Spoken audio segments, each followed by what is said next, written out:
If you've had a bad public speaking experience and you would like to overcome it and become an impactful speaker, listen up. Welcome to Speakers Are Leaders podcast with Harry Sardinas and Lily Patrascu. Discover how to become a charismatic speaker and leader so you can attract ideal clients and business collaborations. You have to remember that there is a high likelihood that you are going to have at least one bad public speaking experience. Now, it could vary in terms of how bad it is. It could be a bad experience because something happened in the environment, like, for example, the PowerPoint malfunctioned. Or it could be a bad public speaking experience because someone laughed at you in the crowd, or because someone heckled you in the crowd, or because someone started to do their own workshop in the crowd, which has happened to me. right? When I was speaking and somebody raised their hand and said, "Okay, do you have a question?" And the person raised up and he started to speak like he was the speaker about the same topic that I was speaking. I was ridiculous. So if you have a bad experience, you have to understand that it's going to happen at some point. And you just have to make the most of it, because you have to remember you are amazing, right? And if you believe that you are amazing as a speaker, and that your intention is to be amazing as a speaker, then all you have to do is just learn a few techniques for how to cope with bad experiences and to remove them. For example, look at the different checklists of the things that need to happen in order to make this a great event, and prepare for that. And it's the same with your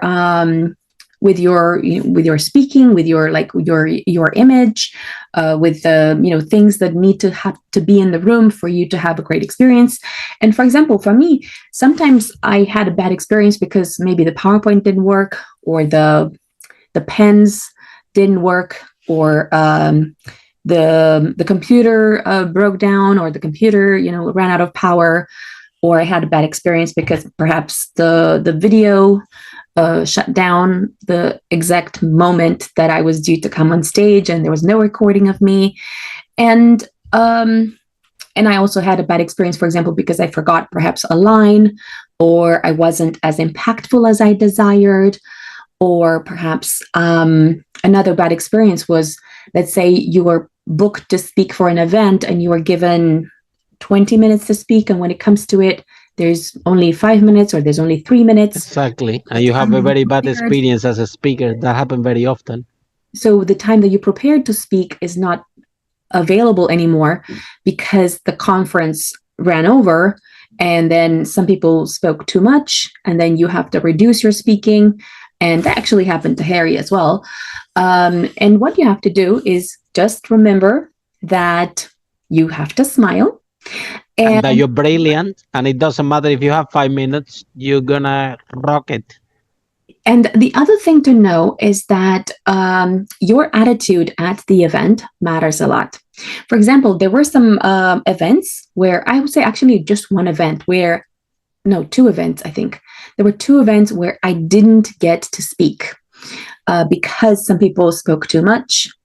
And it was a little bit disappointing, but you have to understand that your attitude will dictate what happens after. Because if you remain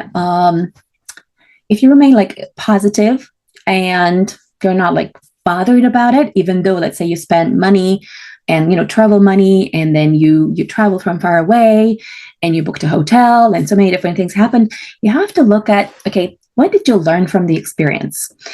Who did you meet at the event? How well were you able to still turn that into a good situation?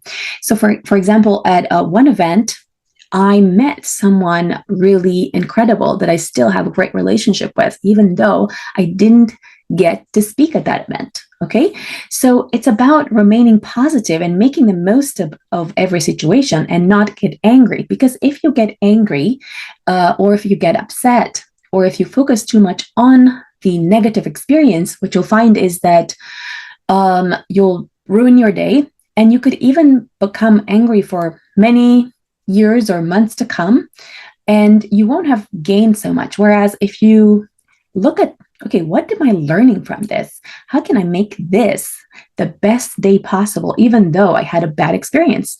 Then what you'll get is a great result. And also support the event organizer, because at the end of the day, the event organizer, sometimes some speakers, they go there and because they don't have experience or they are very experienced and they do it on purpose, they over speak, so other speakers don't speak. And sometimes the event organizer is taking care of everything, and he might miss, the person can miss the event organizer might miss the time that this person spoke, and didn't realize that this person over spoke. But as a speaker, you always have to be supportive of the event organizer, because remember, if you every speaker that is good to me when I organize events, guess what happened? I always call them. If a speaker give me headache when I'm organizing an event, he will never, ever, ever speak on my stage, regardless. Could be a billionaire, could be a celebrity. I don't care. If the speaker is giving me headache, he will never put the feet on my stage ever again. So you need to think about the event organizer, because it's handling with all the pressure, and sometimes things got out of control. Now, if you are nice with the event organizer, if you understand, if you don't put pressure, guess what happened? Next time, the event organizer, um, when organize the next event, who who's gonna call you first for this next event? You, because you facilitate things for it. For example, we have one speaker, yeah, his name is Arman Morin, and he has over 200 million online. And Arman is the best speaker ever to invite to the event, because when you call Arman to speak at your event, Arman will say, "You can hurry whatever time. I'm okay with it. I don't. You can put me 8 a.m. You can put me the last speaker, the first speaker. It's fine with me." And he's always very friendly, very flexible, which is for us is a pleasure. That's why we invite him to all of our events to speak, most of our events to speak, because he's a very well-known speaker, very skillful, very funny, easygoing, but also make the life very easy for the event organizers to promote it. And this counts a lot. Follow us for more charismatic speaker and leader tips.